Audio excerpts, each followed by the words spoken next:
Last class तक, पिछले class तक हम लोगों ने कैबिनेट मिशन के प्रावधानों को देख लिया। और जैसा कि हम लोग जानते हैं, जो कैबिनेट मिशन है, कैबिनेट मिशन के प्रावधानों के आधार पे ही हमारे भारत में भारतीय संविधान सभा का निर्माण हुआ और उसी संविधान सभा ने हमारे लिए संविधान तैयार करके दिया। तो हम लोगों ने जो देखा था कि कांग्रेस ने भी कुछ विरोध किया है एक दो बातों को लेकर कैबिनेट मिशन का। वो बातें थी कि उसमें जो ABC ग्रुप था, ABC करके, उसमें कहीं ना कहीं अप्रत्यक्ष रूप से पाकिस्तान और बांग्लादेश, जो वर्तमान का पाकिस्तान है और वर्तमान का बांग्लादेश है, उसकी रूपरेखा झलक रही थी। और जो दूसरी बात थी वो ये थी कि कांग्रेस का ये वो विचार था कि जो चुनाव हो वो हो वयस्क मताधिकार के आधार पर होना चाहिए चुनाव। तो यहाँ पे वयस्क मताधिकार के आधार पर चुनाव नहीं था। इस दो वजहों से कांग्रेस का विरोध था। वही दूसरी तरफ मोहम्मद अली जिन्ना खान का भी थोड़ा सा विरोध ये था कि अप्रत्यक्ष रूप से आप लोगों ने मेंशन तो कर दिया, लेकिन अब पाकिस्तान के बारे में साफ साफ कह देते, इसमें क्या था। तो थोड़ा सा विरोध हुआ, लेकिन अंततः इस मिशन को स्वीकार कर लिया गया, एक्सेप्ट कर लिया गया इस मिशन को, क्योंकि डर था कहीं न ये भी ना वापस चला जाए और फिर उसके बाद संविधान सभा का बनने का जो डेट हो वो आगे के लिए सुनिश्चित हो जाए। तो इसलिए स्वीकार कर लिया गया, कुछ एक बातों को छोड़कर। एक बात ये छोड़कर कि जो ABC प्रावधान थे, वो जो सभी प्रांत थे, सभी प्रांत अपने अपने लिए अलग से कानून बनाएंगे, उसके बाद भारतीय संविधान के मतलब भारत के लिए कानून बनेगा। एक एक संविधान सभी प्रांत अपने अपने लिए बनाएंगे, वो बनाने के बाद फिर भारत का संविधान अलग से बनेगा। तो ये वाला प्रावधान कैंसिल करके बाकी सब प्रावधान स्वीकार किए गए और अंततः चुनाव संपन्न कराया गया। तो जब चुनाव संपन्न कराया गया तो चुनाव के रिज़ल्ट क्या थे उसके बारे में थोड़ा सा हम नज़र डाल लेते हैं। तो चुनाव के रिज़ल्ट जो थे वो हमने देखा था कि सामान्य सीटों की संख्या कितनी थी, 212 थी। सामान्य सीटें 212 थी। अब इन 212 सीटों में से 203 सीट जो थे, 203 सीटें कांग्रेस को मिली। 212 सीटों में से 203 सीटों पर कांग्रेस की जीत हुई।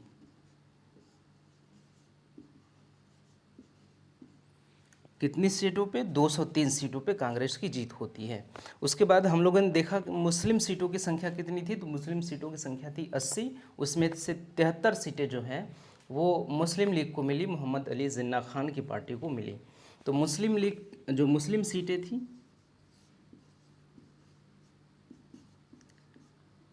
मुस्लिम सीटें 80 थी, ये बात हमने किया था।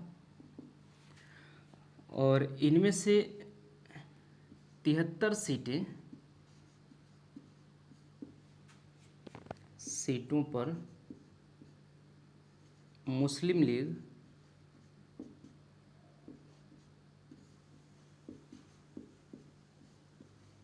की जीत। और सिख सीटों की संख्या थी 4। कितनी थी?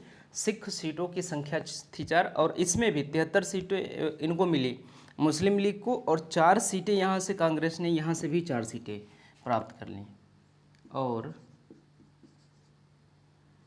4 सीट कांग्रेस को। यहाँ से 4 सीटें कांग्रेस लेती है और 73 सीटें जो है मुस्लिम लीग के पक्ष में आते हैं। उसके बाद सिख सीटों की संख्या 4 थी, जैसा कि हमने पिछले वीडियो में बात कर लिया है। तो सिख सीटों की संख्या थी 4, और उन 4 में से 1 मिलती है कांग्रेस को।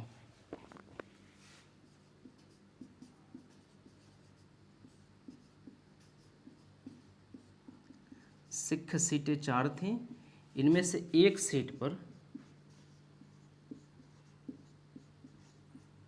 कांग्रेस। तो कांग्रेस के पास कितनी सीटें हो जाती हैं? 203, 4, 7, 1, 8, कुल मिला के 208 सीटें कांग्रेस के पास। तो 300 निर्वाचित कितने होने थे? निर्वाचित होने थे 292 सदस्य। 292 सदस्य निर्वाचित होने थे, बाकी के सदस्य मनोनीत होने थे देशी रियासतों से। तो 292 में से 208 सीटें मिल जाती है कांग्रेस को। तो इस प्रकार से चुनाव के रिजल्ट आते हैं। अच्छा, इस रिजल्ट से क्या होता है? इस रिजल्ट से एक वो होता है कि मोहम्मद अली जिन्ना खान या मुस्लिम लीग को इस बात का यकीन हो जाता है इस रिज़ल्ट से। आप देख सकते हैं कि 73-80 सीटों में से 73 सीटें मिलती हैं इसको मुस्लिम लीग को। तो 73 सीटों के मिलने से मोहम्मद अली जिन्ना खान के अंदर ये आत्मविश्वास जग जाता है कि जो मुस्लिम है, मुस्लिम का सपोर्ट है, जिन्ना को मुस्लिमों का सपोर्ट बढ़ चढ़ के है, इसलिए तो इतनी सीटें मिली हैं।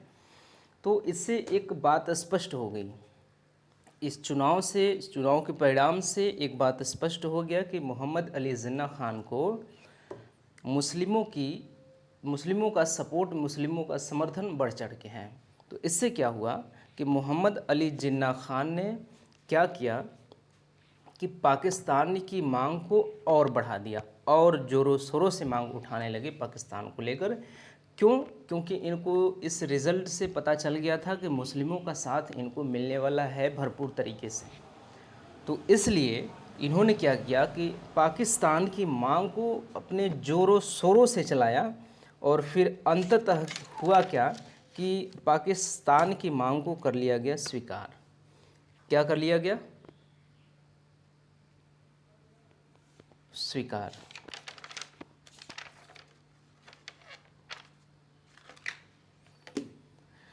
तो फिर अंततः हुआ क्या कि पाकिस्तान का विभाजन हो गया।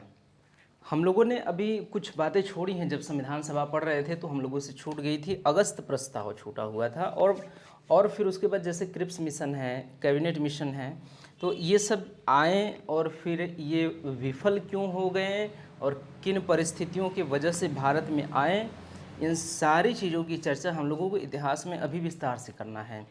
तो जो बाकी चीज़ें रह गई होंगी कि ये मिशंस जो हैं भारत में आए तो किन परिस्थितियों से होकर आए, तो जिस समय आए उस समय भारत में कौन कौन से आंदोलन चल रहे थे, किस परिस्थिति में भारत में आए, ये सारी चीज़ें हम लोग इतिहास में अभी पढ़ने वाले हैं।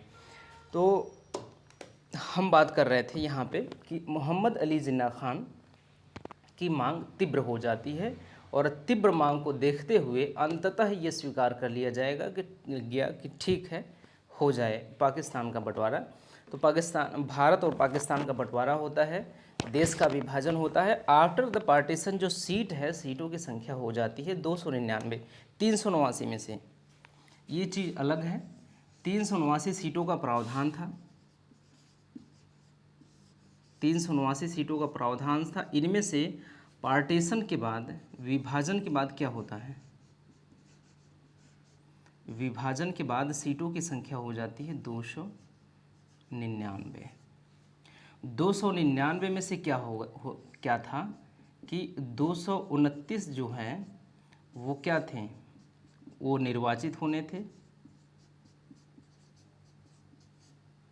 और 70 सीटें क्या थे? मनोनीत देशी रियासतों से।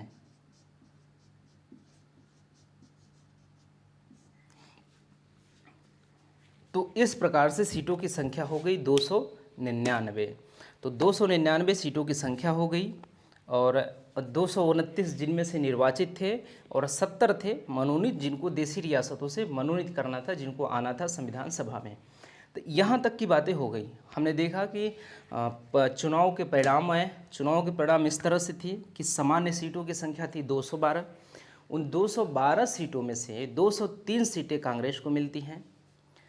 और दूसरी जो बात हमने देखा कि मुस्लिम लीग की जो मुस्लिम सीटों की संख्या थी वो थी 80 और उसमें से 80 में से 73 सीटें मिलती हैं मुस्लिम लीग को, 4 सीटें मिलती हैं कांग्रेस को।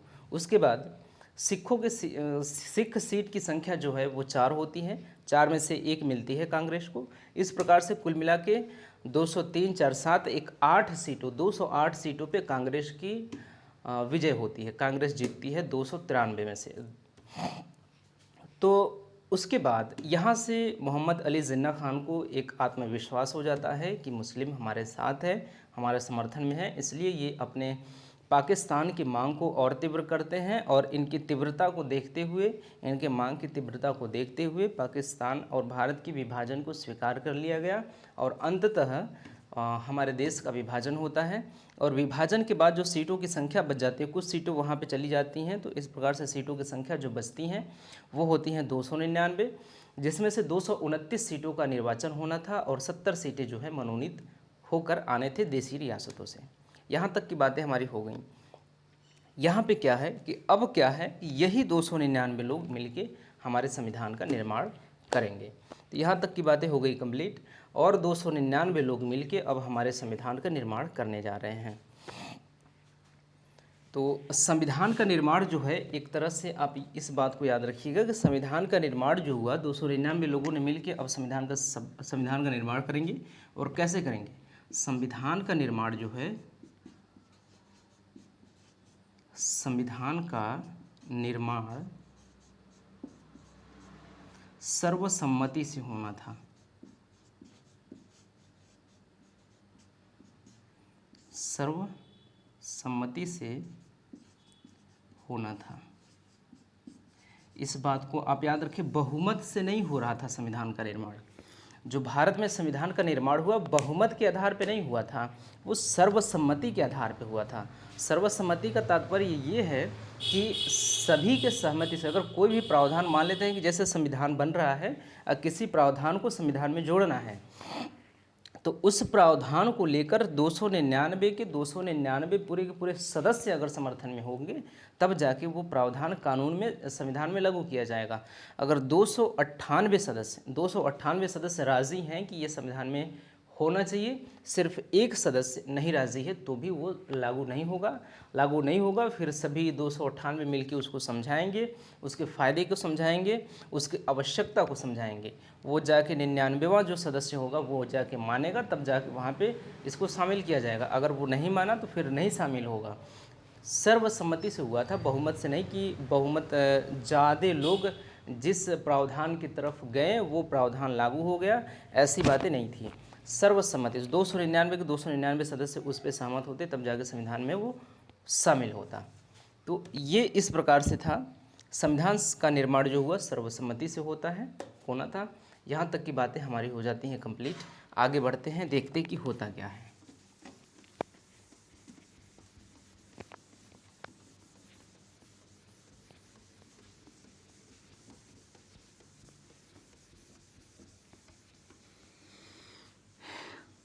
आगे क्या हुआ कि अब स्टार्ट हो जाता है हमारे संविधान का निर्माण। संविधान के निर्माण की प्रक्रिया में हम लोग जो बात करते हैं, एक घटना होती है 9 दिसंबर सन 1946। 9 दिसंबर सन 1946 को संविधान सभा की पहली बैठक होती है।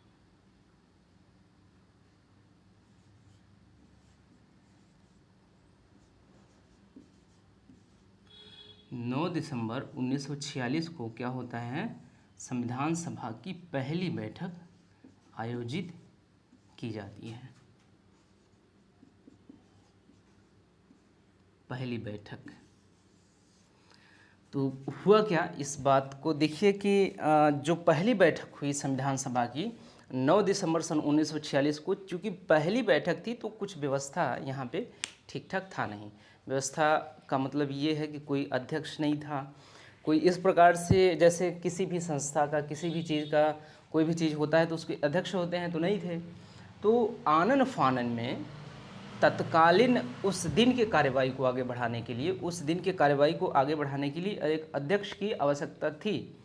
तो तत्कालीन रूप से अस्थायी अध्यक्ष के रूप में डॉक्टर सच्चिदानंद सिन्हा को अस्थायी अध्यक्ष बनाया गया।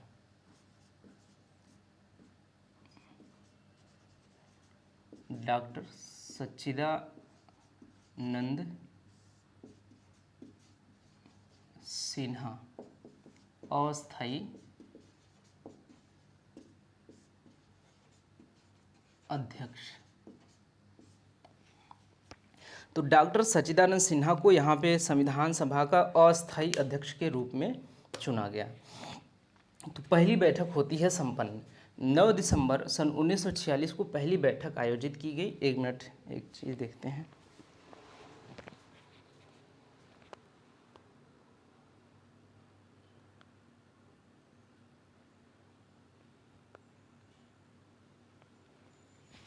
ठीक है, ऐसा है कि अकेले रहते हैं हम, कोई वो नहीं है, तो कभी कभी ऐसा होता है कि रिकॉर्डिंग जो है वो बंद हो जाता है और हम पूरा का पूरा क्लास ले लेते हैं और रिकॉर्डिंग हो जाता है बंद और फिर से क्लास लेना पड़ जाता है। इसलिए बार बार हमें देखना पड़ता है कि रिकॉर्डिंग जो है वो चालू है कि नहीं। तो हम लोग थे कहाँ कि पहली बैठक संपन्न हुई सन 1946 को 9 दिसंबर को।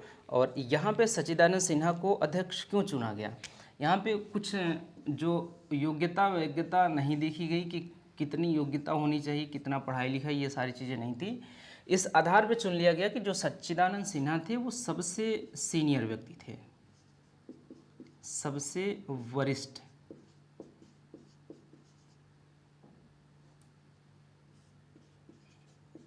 वरिष्ठ व्यक्ति थे सच्चिदानंद सिन्हा उस संविधान सभा में।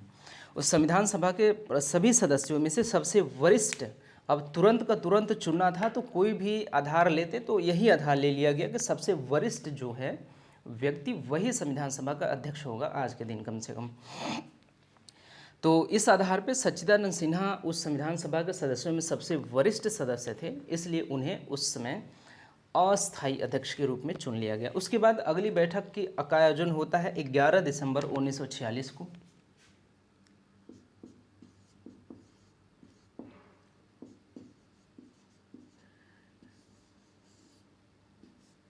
11 दिसंबर 1946 को क्या होता है कि अगली बैठक, दूसरी बैठक या अगली बैठक होती है। इसमें क्या होता है, इसमें स्थायी अध्यक्ष चुन लिया जाता है और स्थायी अध्यक्ष के रूप में डॉक्टर राजेंद्र प्रसाद को चुना जाता है। यहाँ पे स्थायी अध्यक्ष डॉक्टर राजेंद्र प्रसाद,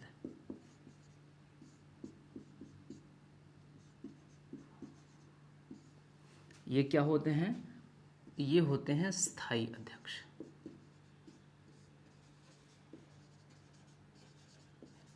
स्थायी अध्यक्ष के रूप में डॉक्टर राजेंद्र प्रसाद को चुना जाता है। इसी दिन एक उपाध्यक्ष चुने जाते हैं।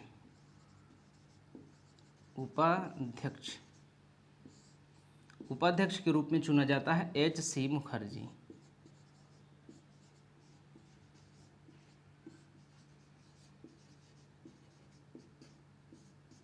H.C. मुखर्जी को उपाध्यक्ष के रूप में चुन लिया जाता है। तो इतनी बातें देख लीजिए हो गई हमारी कि 11 दिसंबर सन 1946 को क्या हुआ कि संविधान सभा की दूसरी बैठक आयोजित की गई और इस बैठक में डॉक्टर राजेंद्र प्रसाद को अध्यक्ष चुन लिया गया स्थायी रूप से। संविधान सभा का अध्यक्ष स्थायी रूप से चुन लिया गया। अब डॉक्टर राजेंद्र प्रसाद की अध्यक्षता में संविधान के समस्त कार्यवाही आयोजित किए जाएंगे, संचालित किए जाएंगे, ये बातें तय हो गई। उसके बाद डॉक्टर राजेंद्र प्रसाद की हेल्प के लिए, उनकी मदद के लिए और या उनकी गैर मौजूदगी में उनके कार्य को संभालने के लिए, संचालित करने के लिए, आगे बढ़ाने के लिए एक उपाध्यक्ष चुने गए, वो थे H.C. मुखर्जी। तो एक अतिरिक्त जानकारी जो मिल रही है वो ये कि उपाध्यक्ष, भारतीय संविधान सभा के उपाध्यक्ष कौन थे, तो H.C. मुखर्जी थे। तो इस बात को आप याद रखें, एक बार और सुन लीजिए कि भारतीय संविधान के जो उपाध्यक्ष थे वो थे H.C. मुखर्जी। इतनी बातें हो गई। अगली बैठक आयोजित होती है 13 दिसंबर 1946 को। 13 दिसंबर 1946 को अगली बैठक आयोजित होती है।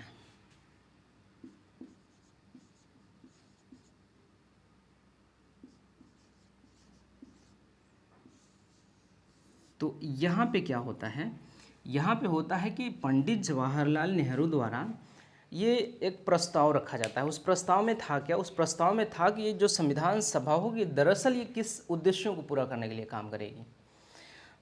ध्यान दीजिएगा कि उसमें ये था कि जो संविधान सभा जो कार्य कर रही है, 299 सदस्य जिस संविधान सभा में बैठ कर काम कर रहे हैं, तो ये 299 सदस्य दरअसल किन उद्देश्यों को पूरा करने के लिए कार्य कर रहे हैं, भारत में कौन से ऐसे उद्देश्य पूरा करने हैं जिनके लिए ये काम करेंगे 299 लोग। तो 299 लोगों का कार्य करना किस उद्देश्य के प्रति होगा, कौन से उद्देश्य को लेकर ये सभी कार्य करेंगे। 1 मिनट लाइट कट गई तो फिर देख लें हम कि साफ आ रहा है कि नहीं।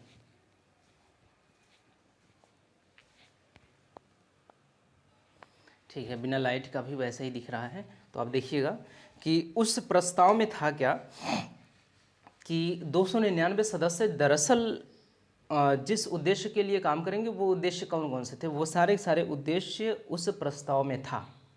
तो इसलिए उस उद्देश्य को, उस प्रस्ताव को उद्देश्य प्रस्ताव के नाम से जाना जाता है। तो ये कब रखा गया? 13 दिसंबर सन 1946 को पंडित जवाहरलाल नेहरू, पंडित जवाहरलाल नेहरू द्वारा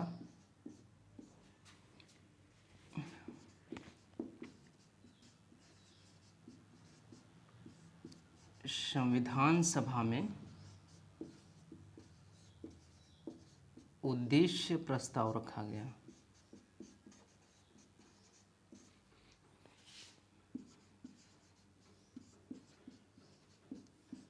अब हमारी बातें यहाँ तक हो जाती हैं कंप्लीट। उद्देश्य प्रस्ताव रख लिया गया। अब उद्देश्य प्रस्ताव के बारे में क्या था, तो हमने बात कर लिया क्या था उसमें। भारतीय संविधान सभा जो कार्य करेगी, दरअसल किन उद्देश्यों को पूरा करने के लिए कार्य किया जाएगा, वो सारी चीज़ें इस उद्देश्य प्रस्ताव में थी। और इस उद्देश्य प्रस्ताव पे चर्चा किया गया, सारी बातें देखी गई कि ठीक है। तो 22 जनवरी सन 1947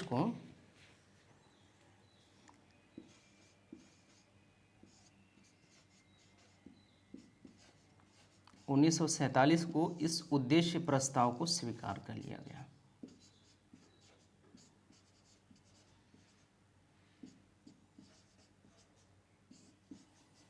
प्रस्ताव को संविधान सभा ने स्वीकार कर लिया।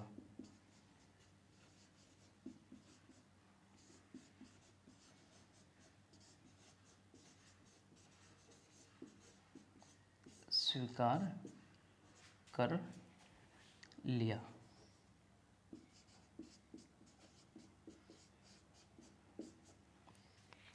लिखने में जो हमारे शब्दों में कुछ त्रुटि होंगी, इस पे तो फिर जो हम बोल रहे हैं ज़्यादातर आप उस पे ध्यान देंगे, क्योंकि लिखने में कुछ त्रुटियां हो सकती हैं। इस उद्देश्य प्रस्ताव को संविधान सभा ने स्वीकार कर लिया। इस उद्देश्य प्रस्ताव को संविधान सभा ने स्वीकार किया कब? 22 जनवरी 1947 को। तो आपने देखा कि ये एक सीरीज़ हुआ, एक घटनाक्रम है। इस प्रकार से कब से? संविधान सभा की पहली बैठक से संविधान सभा में उद्देश्य प्रस्ताव स्वीकार कर लेने तक एक क्रम था, एक वो था। आप देख लिए कि किस प्रकार से क्रमिक रूप से ये घटनाएं घटी हैं। तो यहाँ तक तो हुआ कंप्लीट। अब सब कुछ हो गया। अब उद्देश्य, अब हम लोग जान भी लिए कि हमें किन उद्देश्यों के लिए काम करता है। बड़ी बात यह है कि हमें ये जानना पहले बहुत ज़रूरी था कि हमें किन किन उद्देश्यों को पूरा करने के लिए कार्य करना है। दरअसल हमें किन उद्देश्यों को पूरा, जब हमें हमारा उद्देश्य ही नहीं पता रहेगा तो हम काम कैसे कर पाएंगे। तो हमें हमारा उद्देश्य पता होना चाहिए। तो उद्देशिका से या उद्देश्य प्रस्ताव से हमें ये स्पष्ट हो गया कि हमें किन उद्देश्यों को पूरा करने के लिए, किन उद्देश्यों को पूरा करने के लिए हमें संविधान सभा के माध्यम से कार्य करना है। तो हमें उद्देश्य प्राप्त हो गया, उद्देश्य पता चल गया हमारा कि हमें कार्य किस प्रकार से करना है, किन उद्देश्यों को पूरा करने के लिए। यहाँ तक बातें कंप्लीट हो गई। तो आगे चल के हम देखेंगे कि यही उद्देश्य प्रस्ताव भारत की प्रस्तावना का रूप धारण करती है। उद्देश्य प्रस्ताव, भारत का जो उद्देशिका है, भारत का जो प्रस्तावना है, ये प्रस्तावना भारतीय संविधान की प्रस्तावना, यही उद्देश्य का प्रस्ताव आगे चल के इसमें रख लिया जाता है संविधान में। तो यहाँ तक की बातें कंप्लीट हो गई। हमें पता चल गया कि हमें करना किन उद्देश्यों के लिए काम है, हमें काम किन उद्देश्यों के लिए करना है। अब हमारा होगा काम शुरू यहाँ से, क्योंकि हमें उद्देश्य भी पता चल गया, सारी चीज़ें कंप्लीट हो गई, हमें हमारा संविधान सभा बन गया और फिर सारी चीज़ें हो गई, हमें हमारा उद्देश्य भी पता चल गया, हमें अध्यक्ष मिल गया अस्थायी रूप से, मतलब स्थायी रूप से अध्यक्ष मिल गए और उपाध्यक्ष भी मिल गए, हमें हमारा उद्देश्य भी मिल गया, संविधान सभा का गठन हो गया, 2-3 बैठकें हो गई। अब क्या होगा कि अब होगा असली काम स्टार्ट। असली काम शुरू होने से पहले संविधान सभा ने एक व्यक्ति को पकड़ा, उन व्यक्ति का नाम था M.N. रॉय। M.N. रॉय के बारे में आप देख लीजिएगा थोड़ा सा, क्योंकि इनकी अपनी महत्वपूर्ण भूमिका है संविधान सभा में।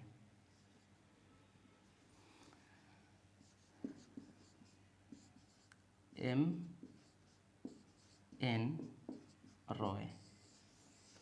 M.N. रॉय के बारे में थोड़ी सी बात ये कर ले कि जो M.N. रॉय की जो योग्यता है, इस बात से आप समझ सकते हैं कि जो यूएन का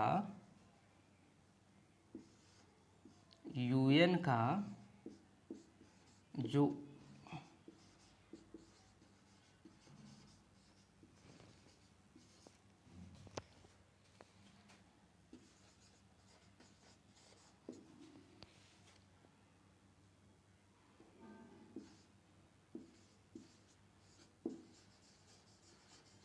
JUDGE थे, कौन थे?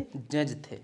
जो UN, जो यूनाइटेड नेशंस हैं, यूनाइटेड नेशन का संयुक्त राष्ट्र का जो अंतर्राष्ट्रीय न्यायालय है, संयुक्त राष्ट्र का अंतर्राष्ट्रीय न्यायालय, UN का इंटरनेशनल कोर्ट जो है, उसके जज रहे हैं ये डॉक्टर ये मतलब M.N. रॉय। M.N. रॉय के क्या थे? ये इनकी योग्यता को बताने के लिए हम ये बताना चाह रहे हैं कि UN के इंटरनेशनल कोर्ट के ये जज थे। तो आप समझ लीजिए कि ये कितने योग्य व्यक्ति और कानून के कितने जानकार, विधि के कितने जानकार व्यक्ति रहे होंगे। तो इतने बड़े जानकार व्यक्ति थे, ये हमारे भारत में थे। तो इनसे कहा गया कि आप करिए क्या, कि आप एक काम करिए। अच्छा, इनके बारे में एक बात और उड़ते उड़ते हमारे कानों तक आई थी, पता नहीं सही है गलत, इस बारे में हमने अभी पता भी नहीं लगाया है कि क्या है, लेकिन इनके बारे में ये कहा गया है, कहीं से हमने सुना है कि ये जो काम कर रहे थे संविधान सभा में, तो ये दरअसल पेमेंट नहीं लेते थे। संविधान सभा में बाकी सभी सदस्य जो थे वो पेमेंट लेते थे, अपना पगार लेते थे, तो ये बिना सैलरी के कार्य करते थे। ये भी इनके बारे में बड़ी बात है, जो हमारे संविधान के योगदान में बहुत बड़ी योगदान इन्होंने दिया, वो भी बिना सैलरी के। तो यहाँ पे जो इनको कहा गया, संविधान सभा द्वारा एक काम सौंपा गया इनको कि आप क्या करिए इनको, क्योंकि ये बड़े बुद्धिमान, बड़े तार्किक व्यक्ति थे, कानून को लेकर, किस विधि को लेकर कई देशों को कानून बना के इन्होंने दिया भी। ऐसा कहा जाता है कि जो म्यांमार हैं, इन देशों के कानून बनाने में भी इनका बड़ा योगदान रहा है। तो उन देशों के कानून बनाने में भी इनका हाथ रहा है, वहाँ का भी कानून इनके द्वारा ही बनाया गया, एक तरह से मतलब भूमिका रही है इनकी। तो इस प्रकार से इतने बुद्धिमान व्यक्ति थे कानून को लेकर, कानून के संदर्भ में, विधि के संदर्भ में।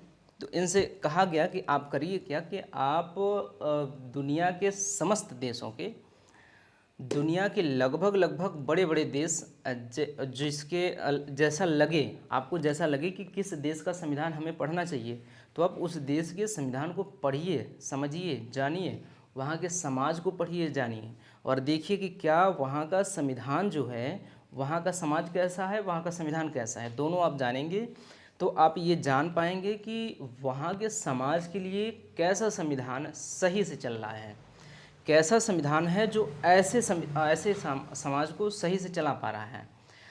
तो आप ये जान पाएंगे। मान लीजिए कि संविधान में कोई प्रावधान है, तो वो मान लीजिए एक्स प्रावधान है, तो वो एक्स प्रावधान उस कैसे संविधान है, वहाँ पर कैसा समाज है, वहाँ का उस देश का कैसा समाज है कि ये एक्स प्रावधान उसको सही से संचालित कर पा रहा है। तो वही एक्स प्रावधान अगर भारत में आए, तो भारत के समाज को देखते हुए उसमें किस तरह से बदलाव करने चाहिए उस प्रावधान में, और कैसे प्रावधान रखने चाहिए। भारतीय समाज अलग है, तो भारतीय समाज को देखते हुए अलग तरीके से प्रावधान किस प्रकार से रखे जाएंगे। क्या भारतीय समाज के जैसा ही वहाँ का समाज है, तो वहाँ का समाज भारतीय समाज के जैसा ही है, और वह एक्स प्रावधान उसको सही ढंग से संचालित कर पा रहा है, तो चूँकि वैसा ही समाज हमारे पास भी है, तो वो प्रावधान जो है हो सकता है कि वैसे ही ठीक ठाक से चला सके समाज को। तो ऐसी ऐसी चीज़ें देखनी है आपको, ऐसी ऐसी चीज़। और फिर अगर आपको लगता है कि आपको वहाँ जाना चाहिए, क्योंकि समाज का अध्ययन ऐसे नहीं होता दूर से बैठ के, समाज में आप जाइए, वहाँ पे विचरण करिए, वहाँ पे जाइए, घूमिए टहरिए और अध्ययन करिए सही से, और फिर उसके बाद हमें बताइए कि बात क्या है। मतलब कैसे कैसे प्रावधान हमारे संविधान में लगने चाहिए, हमारे संविधान जो हमारा समाज है, समाज के आधार पे, समाज के अनुकूल हो। तो इनको ये काम सौंपा गया और कहा गया कि यदि आपको ज़रूरत पड़े तो आप विदेशों में भी विचरण करिए, वहाँ पे जाइए। तो इन्होंने किया, विदेश गए, कई संविधानों को पढ़ा, और संविधानों को पढ़ा, विदेश में गए, समाज को देखा, सब कुछ किया। तो इन्होंने क्या किया,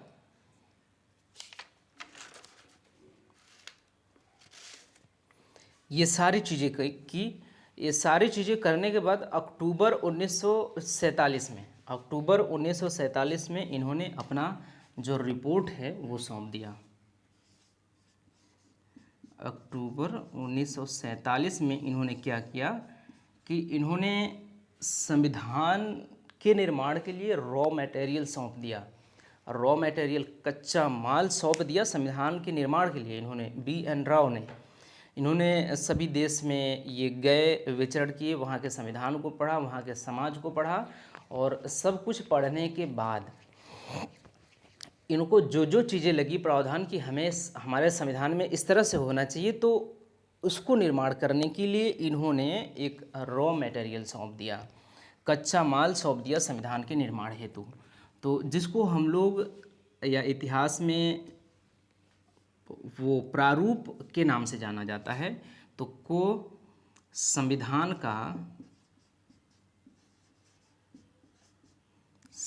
का प्रारंभिक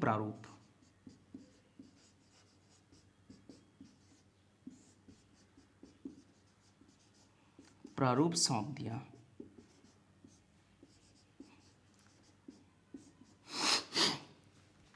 क्या किया इन्होंने, संविधान सभा को संविधान का प्रारंभिक प्रारूप सौंप दिया अक्टूबर सन 1947 को। तो इतनी बातें हो गई, इन्होंने बहुत मेहनत किया इन कामों के लिए। और उसके बाद क्या हुआ, उसके बाद आप देखिएगा कि इस जो प्रारूप है, ये प्रारूप चूँकि इन्होंने सौंपा था, तो इस पे प्रारूप पे भी विचार करना था, ऐसे ही स्वीकार नहीं कर लेना था। तो इस प्रारूप को जैसे जैसे M.N. रॉय ने वहाँ से उठा के बना के तैयार करके दिया संविधान को सभा को, तो संविधान सभा का ये काम नहीं था कि जैसे M.N. रॉय दे रहे हैं वैसे ही उठा के हमें उसको कानून का मतलब भारतीय संविधान का दर्जा दे देना है, या उसको उसका स्वरूप प्रदान कर देना है संविधान का। ऐसा नहीं था, उस पर विचार करना था, उस पर भी अध्ययन करना था, उस पर भी बैठकें होनी थी, सभी के सभी 299 के सदस्यों को दिखाना था। तो हुआ क्या कि 29 अगस्त 1947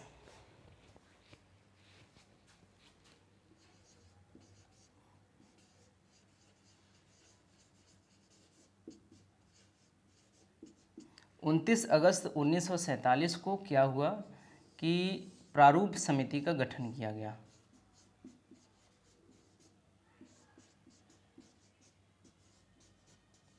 प्रारूप समिति का गठन।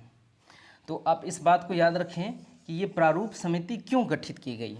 तो जो प्रारूप समिति का गठन हुआ वो हुआ M.N. रॉय द्वारा प्रस्तुत किए गए प्रारूप पर चर्चा करना। क्या करना, जो प्रारूप M.N. रॉय ने प्रस्तुत किया है संविधान सभा को, उस प्रारूप पे विचार करना और फिर संविधान सभा को रिपोर्ट एक तैयार करके दे देना, ये काम था प्रारूप समिति का। तो प्रारूप समिति का गठन हो गया क्या करने के लिए, प्रारूप को देखने के लिए।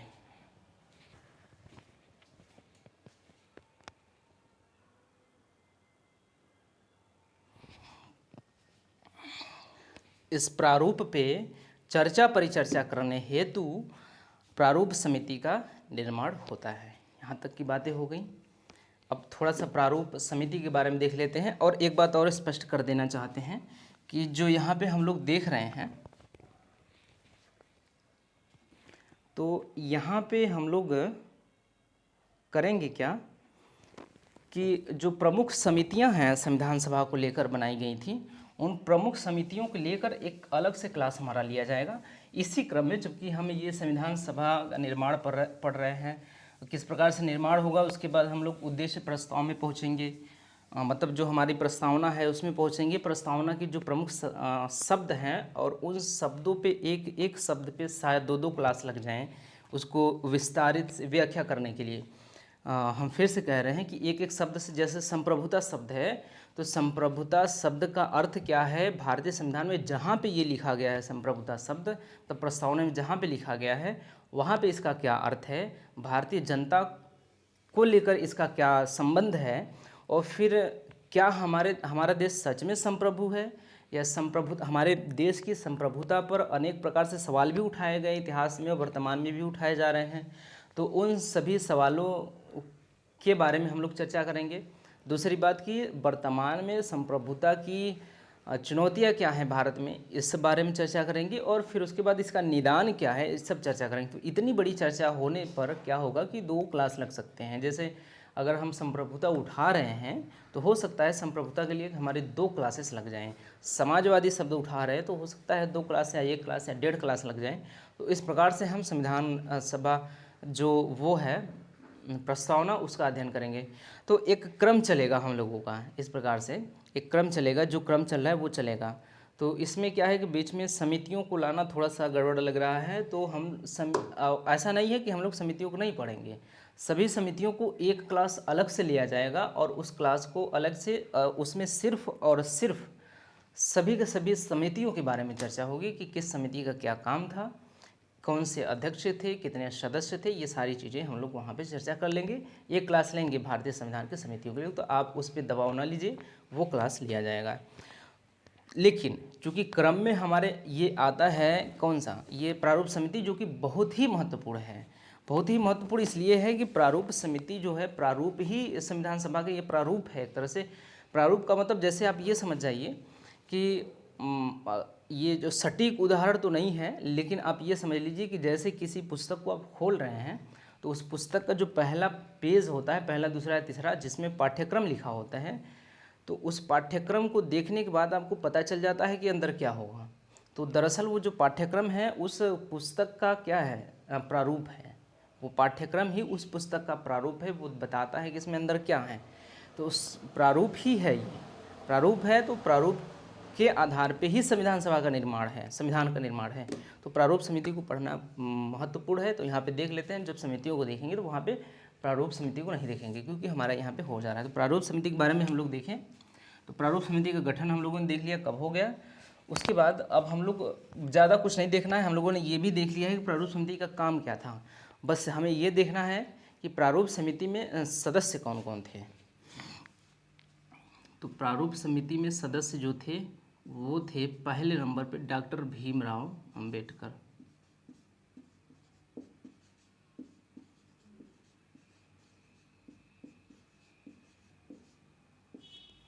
डॉक्टर भीमराव अंबेडकर को लेकर जैसे कुछ बातें होती हैं, अभी हम लोग यहाँ पे नहीं करेंगे। उसके बाद के.एम. मुंशी,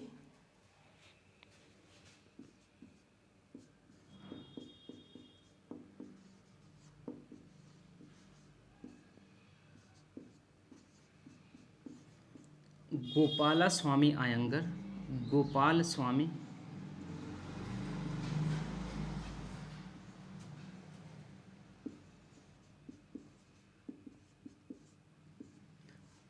गोपाल स्वामी अयंगर। उसके बाद अल्लादी कृष्ण स्वामी अयंगर,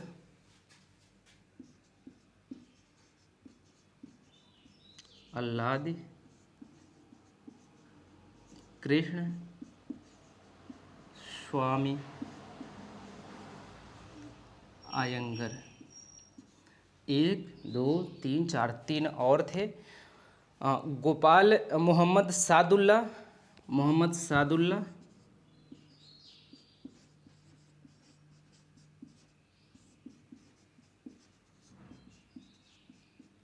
और कौन थे, बी.एल. मित्रा और डी.पी. खेतान, बी.एल. मित्रा और DE. Khetan, DP. Khetan, BL. मित्रा और DP खेतान साहब थे। तो 1 2 3 4 5 6 7 सदस्य थे कुल मिला के। और यहाँ पे एक बात याद रखिएगा कि इस समिति के जो अध्यक्ष थे वो थे डॉक्टर भीमराव अंबेडकर जी। तो डॉक्टर भीमराव अंबेडकर जो थे इस समिति के क्या थे, अध्यक्ष थे। तो यहाँ तक देख लीजिए। और एक बात और जो निकल के आती है कि कभी कभी आपने देखा कि M.N. माधव राव सदस्य थे ये प्रारूप समिति की। M.N. माधव राव के बारे में भी आपने सुना होगा। तो हुआ क्या था कि B.L. मित्रा ने क्या किया था कि इस्तीफा दे दिया था, इस्तीफा दे दिया था। इस्तीफा के बाद M.N. माधव राव,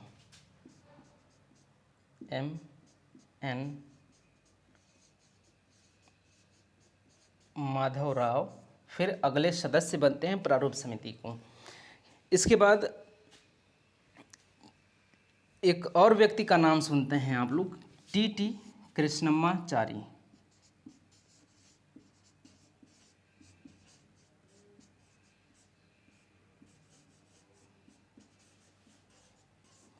T.T. कृष्णमाचारी का क्या मैटर था, D.P. खेतान की मृत्यु के बाद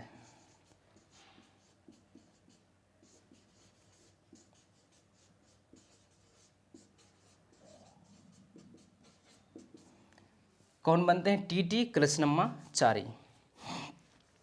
यहाँ पे T.T. कृष्णमाचारी, V.T. नहीं, V.T. के बारे में भी एक बात कही जाती है। जो V.T. कृष्णमाचारी थे ये आंध्र प्रदेश के थे, इनके बारे में देख लीजिएगा। V.T.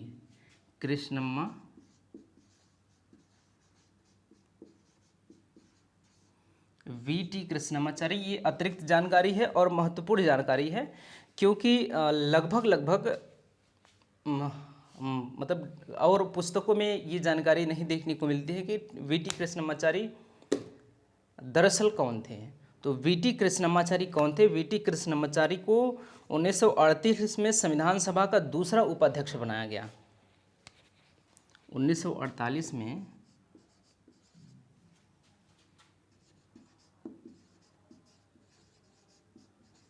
संविधान सभा का दूसरा उपाध्यक्ष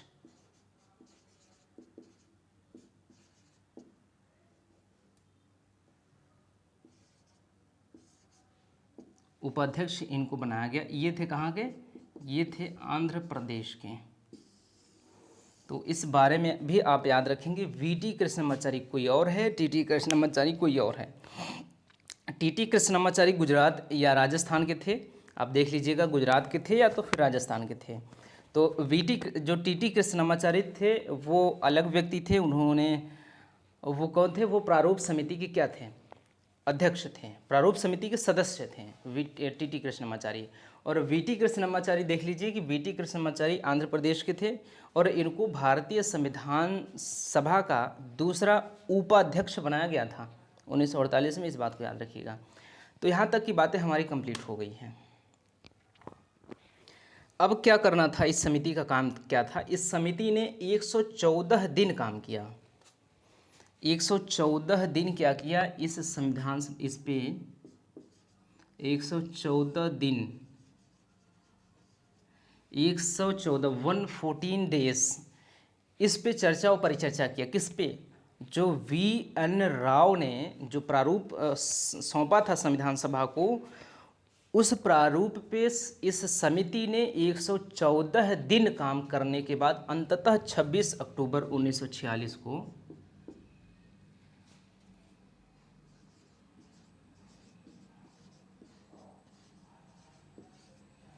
26 अक्टूबर 1948 को प्रारूप समिति ने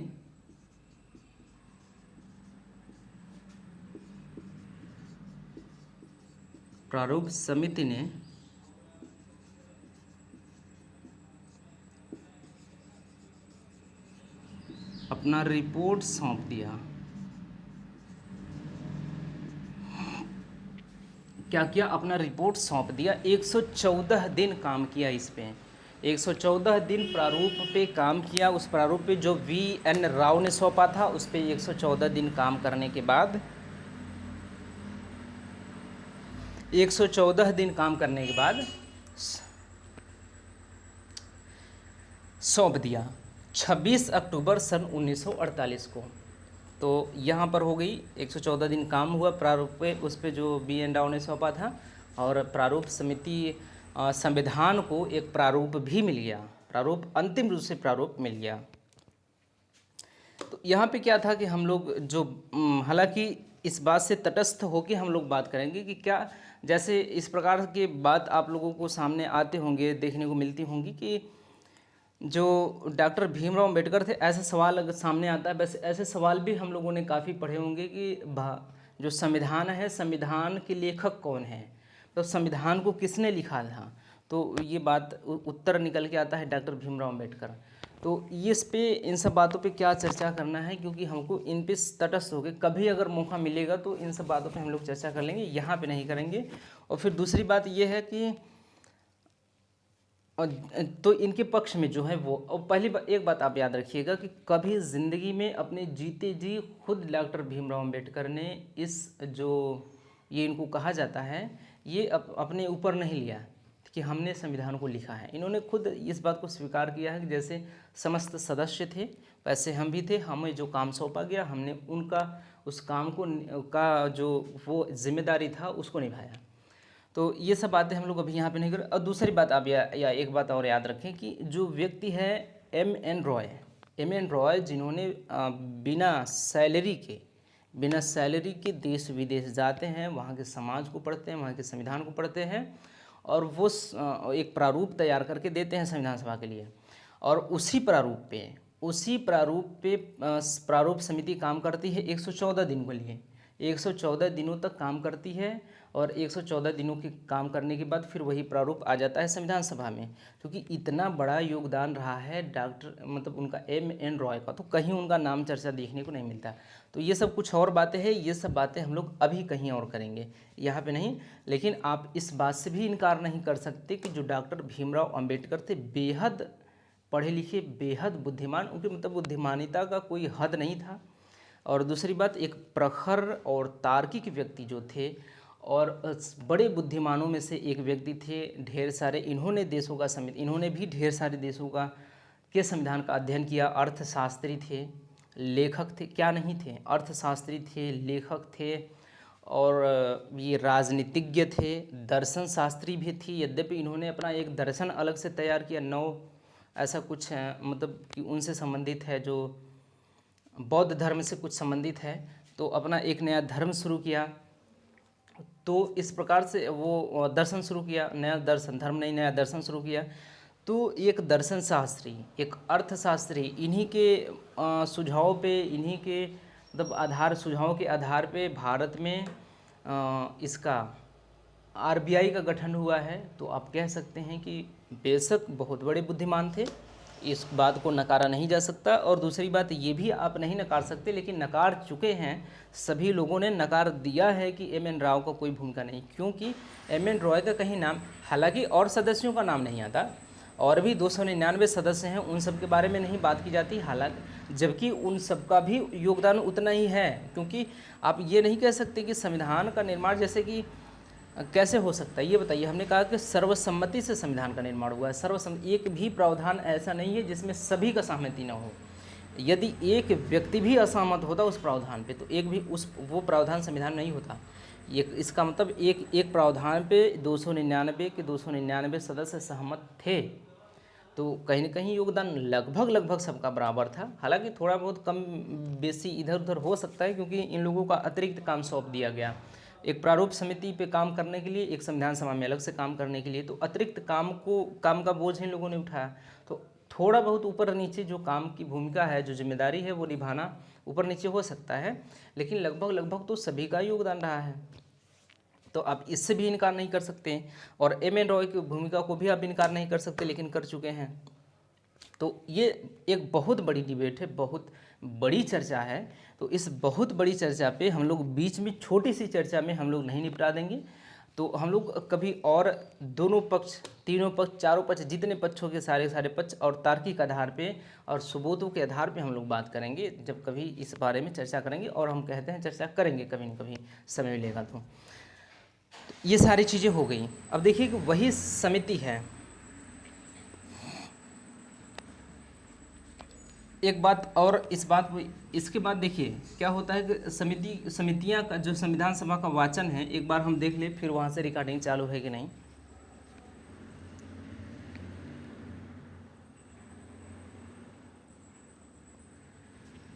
ठीक है, रिकॉर्डिंग चालू है, हो रहा है, आप देखिए। दूसरी बात, एक बात यहीं पे और देख लीजिए, समझ में आ जाएगा कि 6,000 मतलब 7,635 7,635 प्रस्ताव किसके लिए? संशोधन के लिए।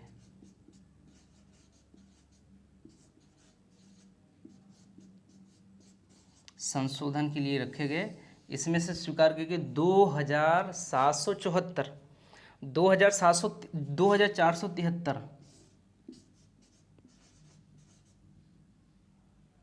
2,473 स्वीकार किए गए। अब इस बात को समझिएगा, ये है क्या कि जो समिति है, जो प्रारूप समिति ने अपना रिपोर्ट सौंपा, तो उस रिपोर्ट को रखा गया संविधान में। तो उस रिपोर्ट पे चर्चा परिचर्चा करने के लिए क्या हुआ कि वाचन आयोजित किए गए, 3 वाचन आयोजित किए गए, 3 वाचनों में संविधान का निर्माण हुआ। तो 3 वाचन आयोजित किए गए। तो दूसरे वाचन की हम बात करें, अभी हम 1, 2, तीनों वाचन के बारे में बात करेंगे, और तीनों वाचन जैसे ही कंप्लीट होंगे संविधान अपना बन के समाप्त हो जाएगा, बन जाएगा, बन के तैयार हो जाएगा। तो यहाँ पे हम क्या कहना चाहते हैं कि 7,635 क्या 7,635 की संख्या में संशोधन के लिए रखा गया प्रावधान। 7,635 प्रावधान, याद रखिएगा, 7,635 प्रावधान रखे गए संविधान सभा में संशोधन के लिए। किसमें से हुआ क्या था? देखिए, हुआ ये था कि जो प्रारूप समिति तैयार हुआ, प्रारूप समिति ने वो अपना रिपोर्ट सौंप दिया, अंतिम प्रारूप तैयार करके देगी। मतलब प्रारंभिक प्रारूप तैयार किया था BN राव ने, और अंतिम प्रारूप तैयार कर दिया प्रारूप समिति ने, और प्रारूप समिति ने अंतिम प्रारूप तैयार करके 114 दिन काम करने के बाद 26 अक्टूबर 1948 में अंतिम प्रारूप सौंप दिया।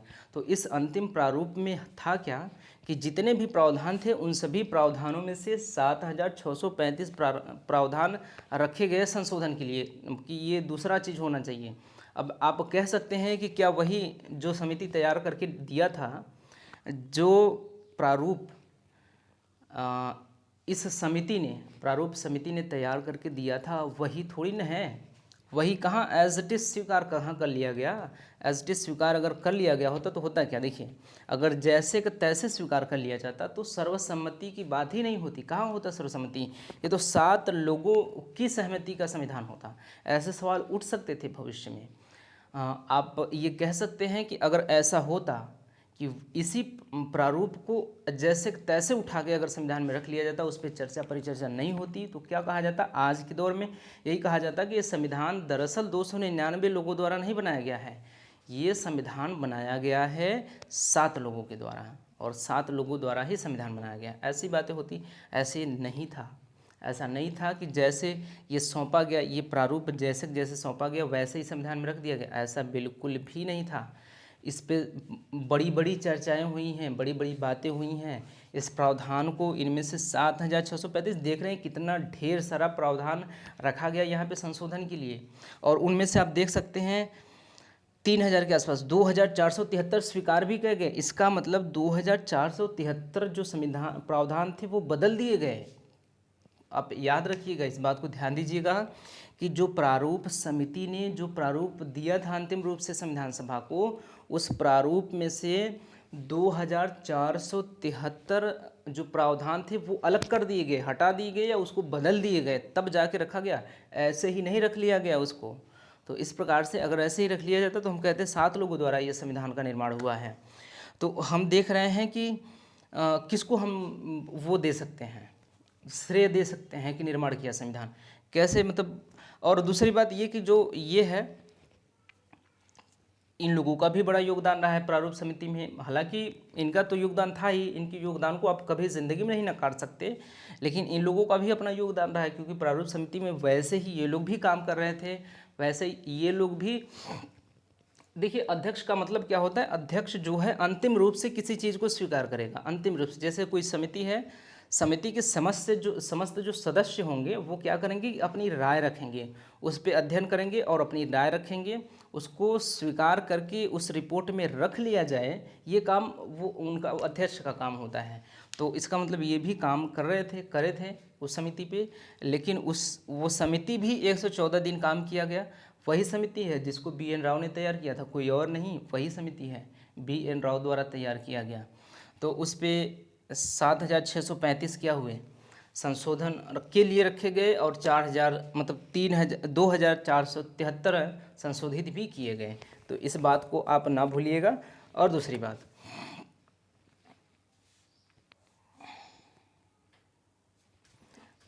अब यहाँ पे सौंप दिया गया और इस सब पे चर्चा होगी, अभी हमारी कोई लंबी चर्चा होने वाली है। अब यहाँ पे हम लोग शुरू किए हैं तो सारे विषयों को अभी देखिए, और यहाँ पे अभी बहुत बड़ी बड़ी बातें हैं और बहुत मज़ेदार बातें होनी हैं इसमें लेके। और जब हम लोग